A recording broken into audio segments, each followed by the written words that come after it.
Hello, everyone, and good evening. My name's Don Arleth, and welcome to our main edition of World News Tonight here on TVP World.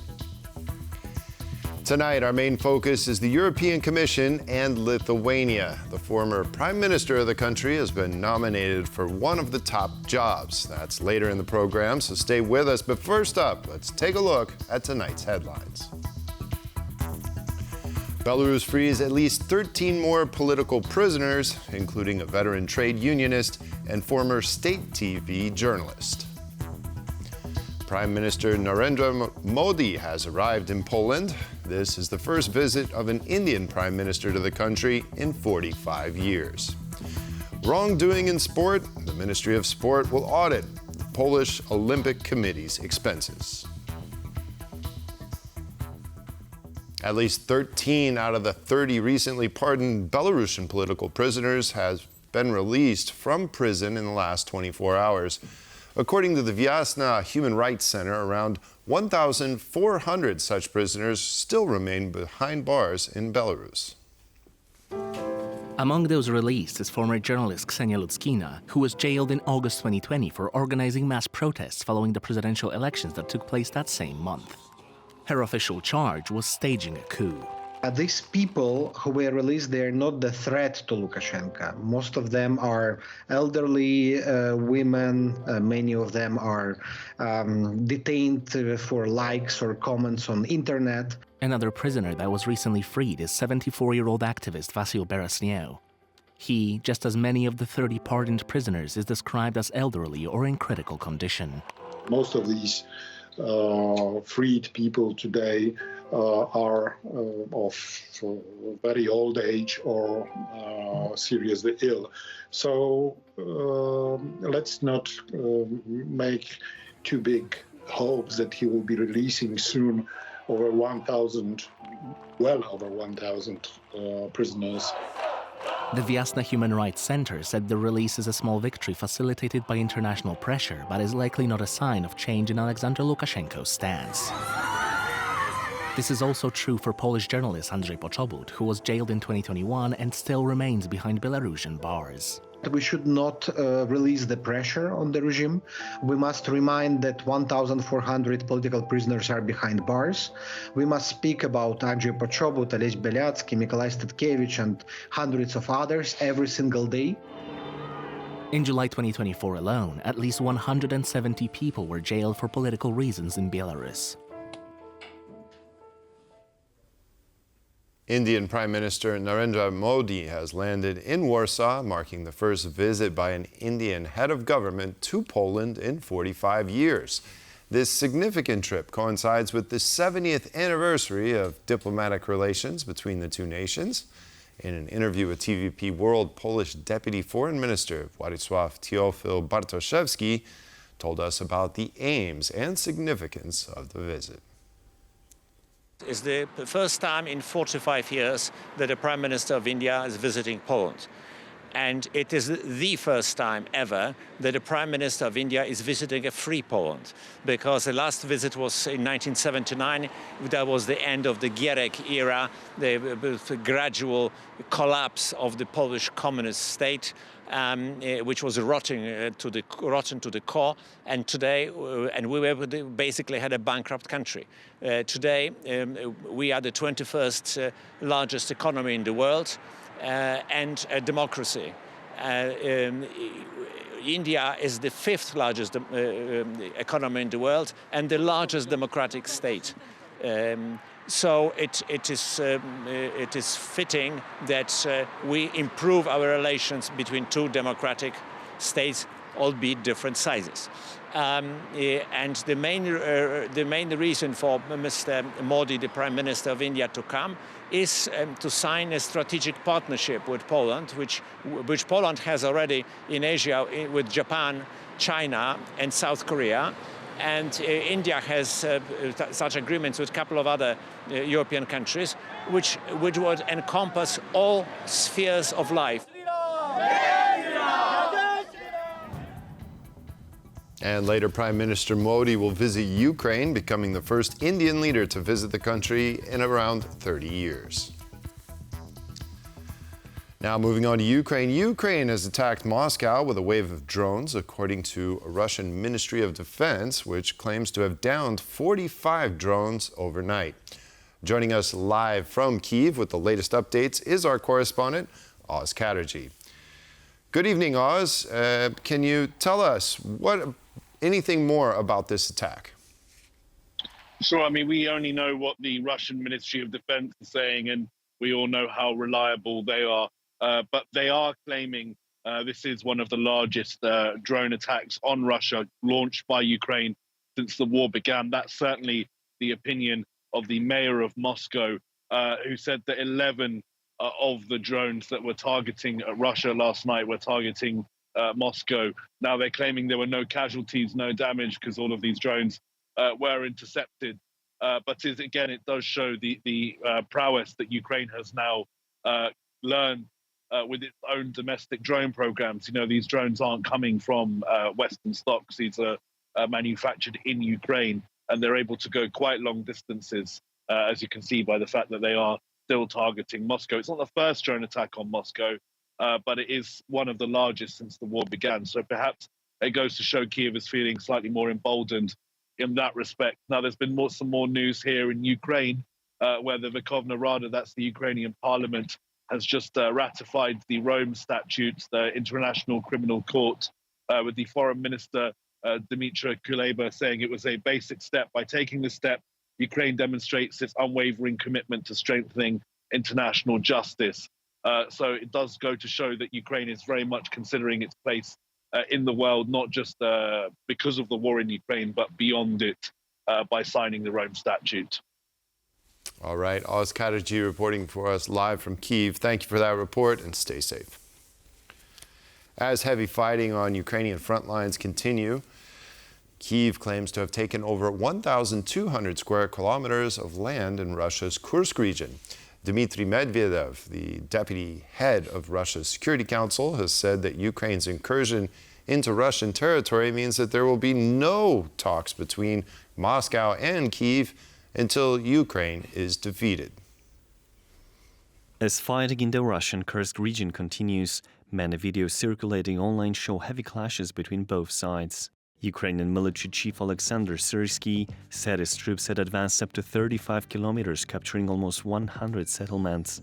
Kyiv's troops have also managed to destroy a few key bridges on the same river, trapping hundreds or even thousands of Russian troops. Subsequent Russian efforts to deploy pontoon bridges have been hindered. The impact for Russia primarily is a question of optics. It looks terrible for the Russian military to be defeated by the Ukrainians, who are less well armed and less numerous. Russia also officially claims to have evacuated more than 1/5 of the Kursk's population, warning citizens in the regions affected by Ukraine's incursion not to use dating apps and to be wary of any hyperlinks sent from unknown sources, as they could be used to gather sensitive information about the Russian military. It's hard to say exactly how much is propaganda, but the facts on the ground appear to be that somewhere between 200 and 250,000 people living in the region where the combat activity is going on have left their homes. Some residents, however, have ended up in Ukraine, like Oleg and his mother, who both lived in Sudzha, the largest settlement captured by Ukraine. Before, my mother categorically refused to be evacuated, but she changed her mind after talking to the Ukrainian soldiers that arrived.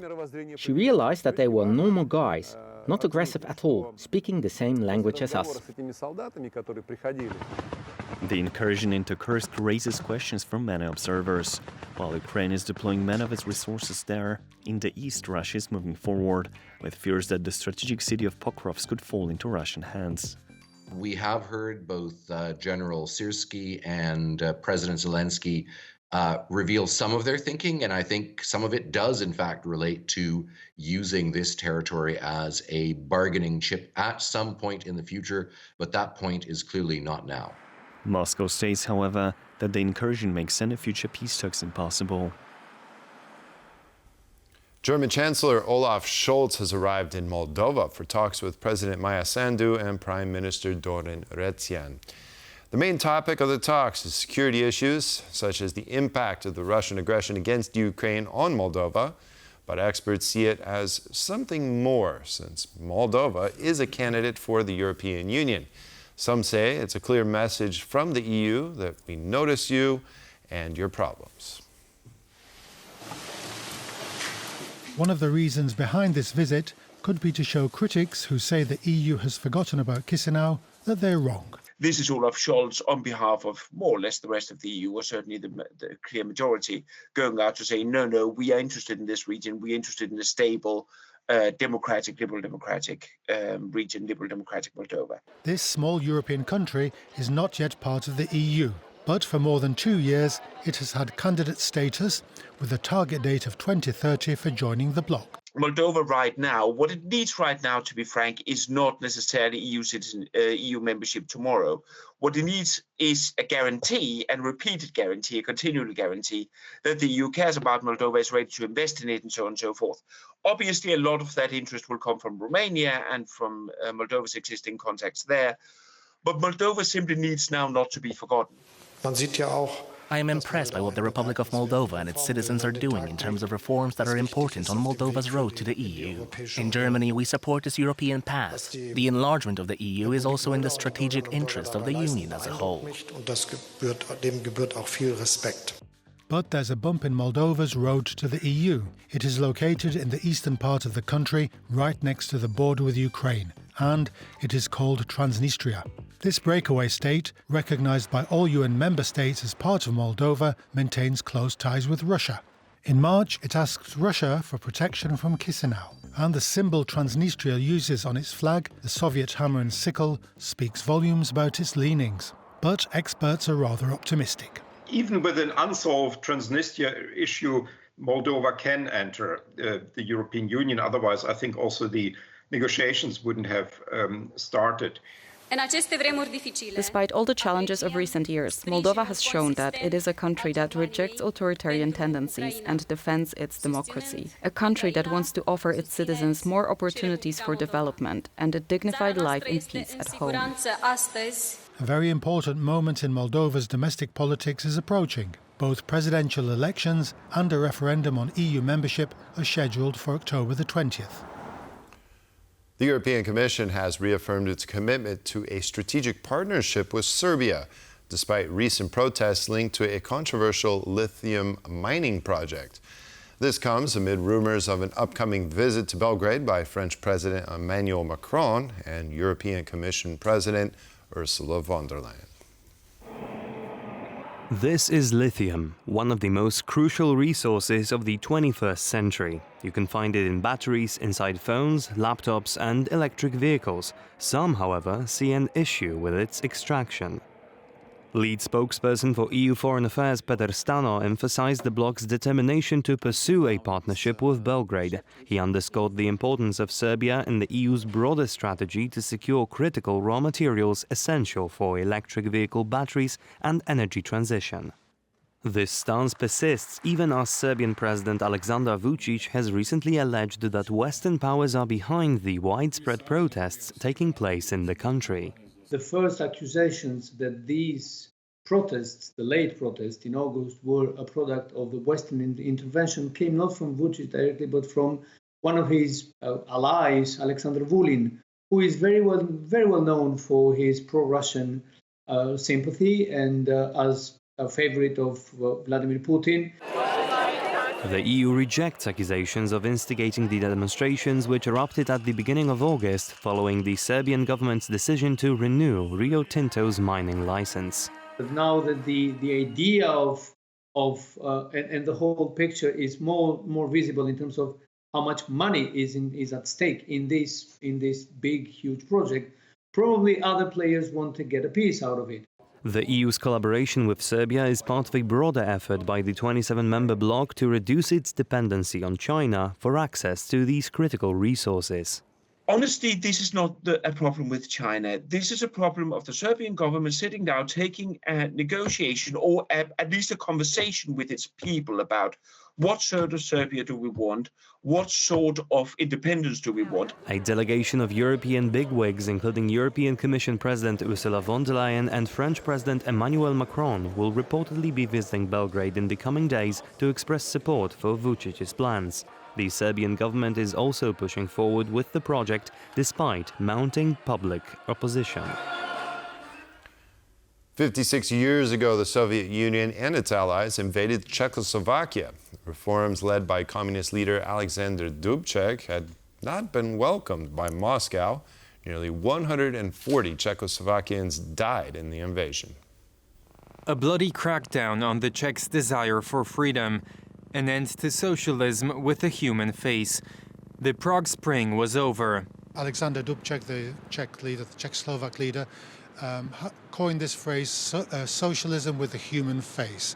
So it was to do a brief experimentation with economic and social liberalization within the communist system. In August of 1968, civil society was crushed by Soviet tanks. The Moscow-led Warsaw Pact's invasion of Czechoslovakia left little hope for future changes. Well, I think it was a social and general societal upheaval, a rebellion against the prevailing communist state, and a ruthless crackdown by external forces. So in 1956, intervention from the outside by Russia. In 1968, similar thing by the Warsaw Pact. Now in 1981, the Poles were very mindful of these two experiences. After a similar thaw period in Poland in 1981, it was the ruling communists who rolled out tanks against society in what was called martial law. 8 years later, communism was overthrown in much of Central Europe in the mostly bloodless revolutions of 1989. The Polish Minister of Sport has formally requested that the Supreme Audit Office look into the spending of the Polish Olympic Committee. The president of the committee is facing serious allegations of mishandling public funds. That's yet another controversy surrounding Polish sports, which is broken out after the Paris Summer Olympic Games. Poland placed 42nd overall this year, and that's down from 17th in the 2020 Summer Olympics. Sport Minister Sławomir Nitras revealed shocking details regarding the Polish Olympic Committee at a press conference on Wednesday. At yesterday's meeting of the Polish Olympic Committee board, it was revealed the president of the committee, along with several members of the presidium, received salaries from the committee. No head of the Polish Olympic Committee has ever received a salary, not a single one. The minister added that no resolution granting salaries to the president and board members has ever been passed. The scale of the malpractices looks to be unprecedented as well. Just to remind you, the sum we're talking about here is almost 22 million euro over the past 3 years.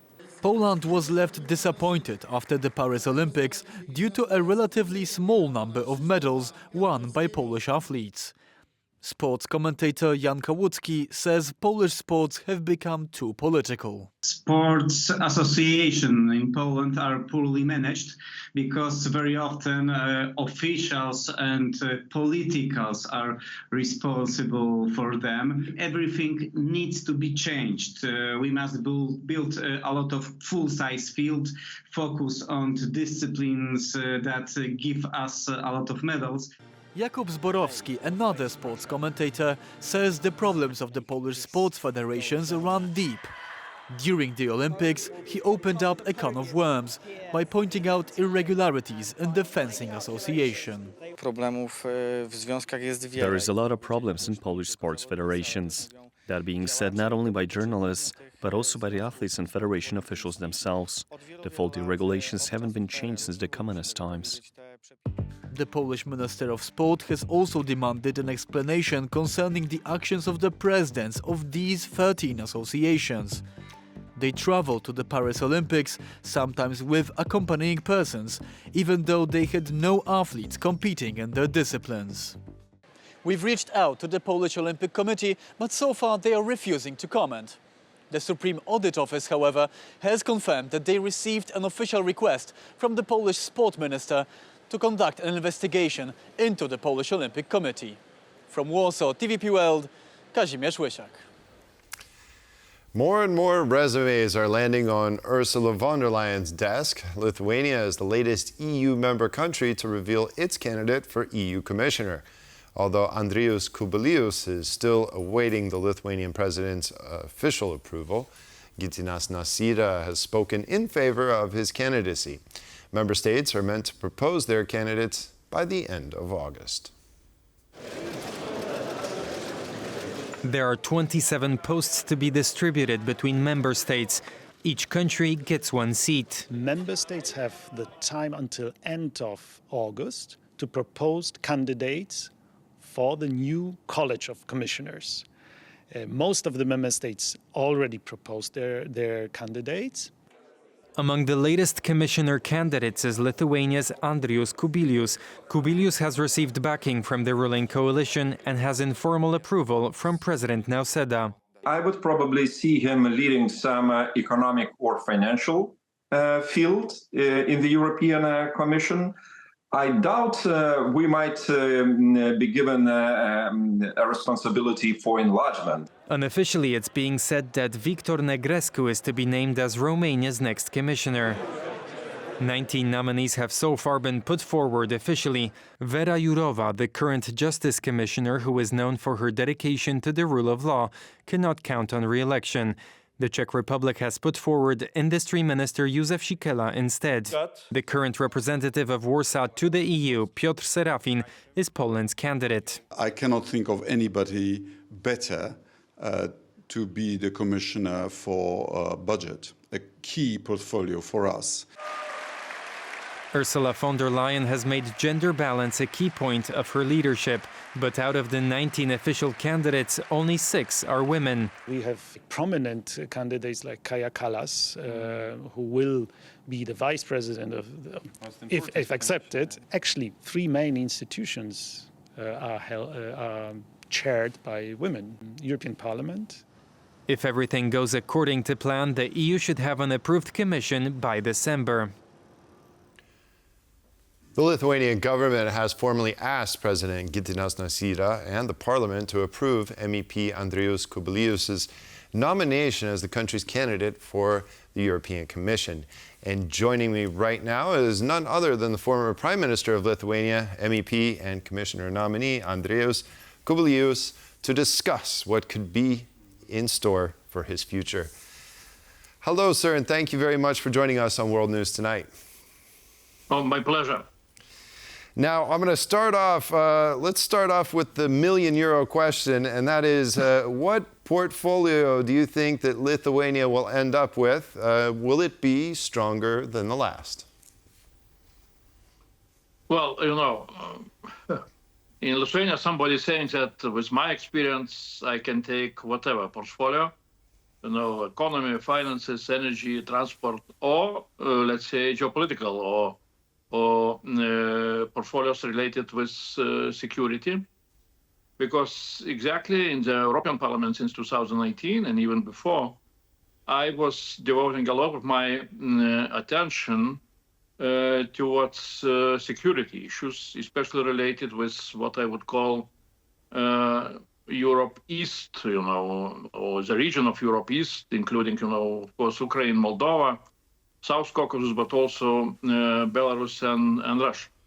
So from that point of view, you know, definitely I would like to see that Lithuania would have a portfolio where we can bring some very special and unique added value to the job of Commission, to developments of European Union, very important developments. And of course, that unique experience is exactly in security and military security, geopolitical security area, especially after Russia started the war against Ukraine.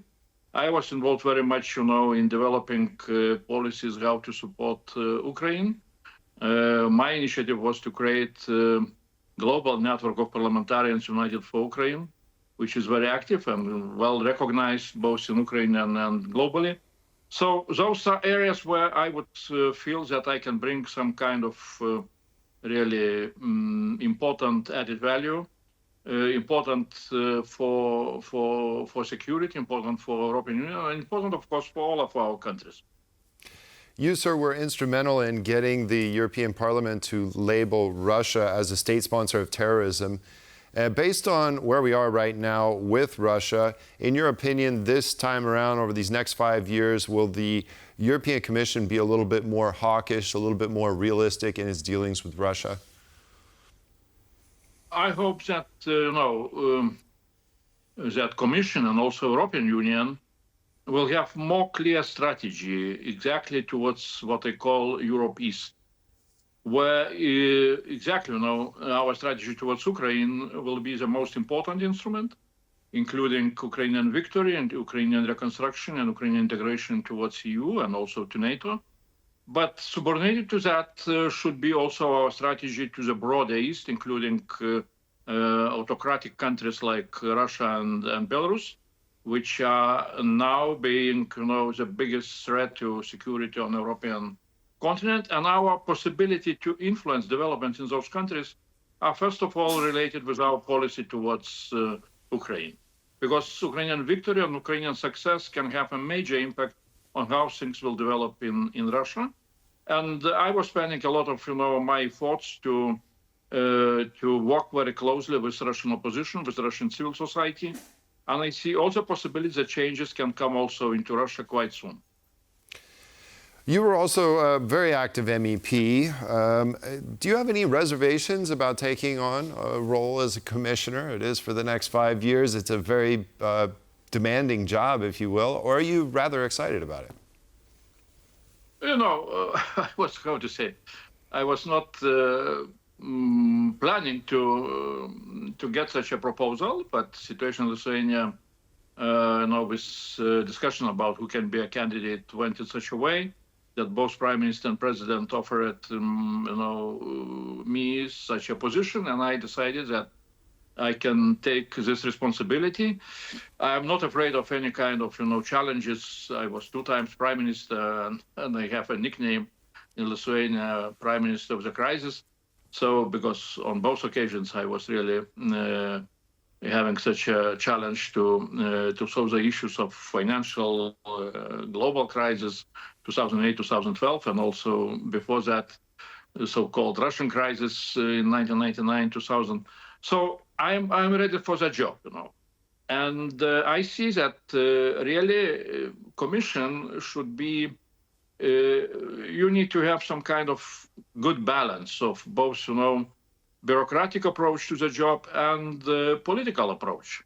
And with Ursula von der Leyen political leadership, I think that we can have, really very, very ambitious agenda.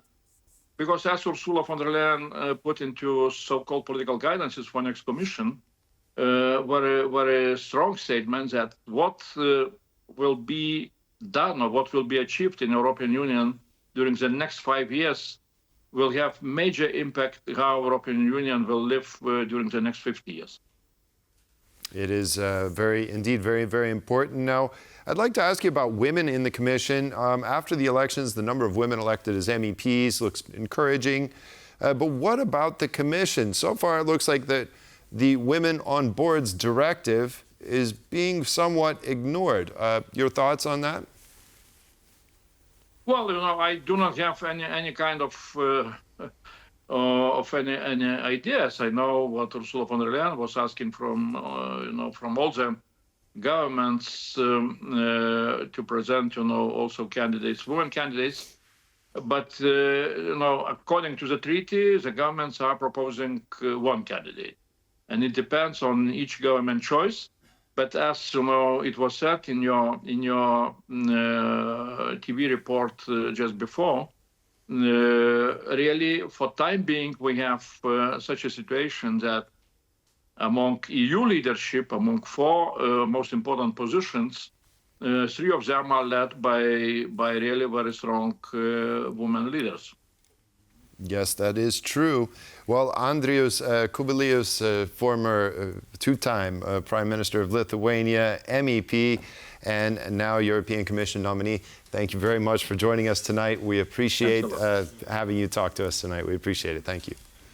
Thanks. And that concludes this edition of World News Tonight. Thank you all for joining us, and stay with us for more here on TVP World.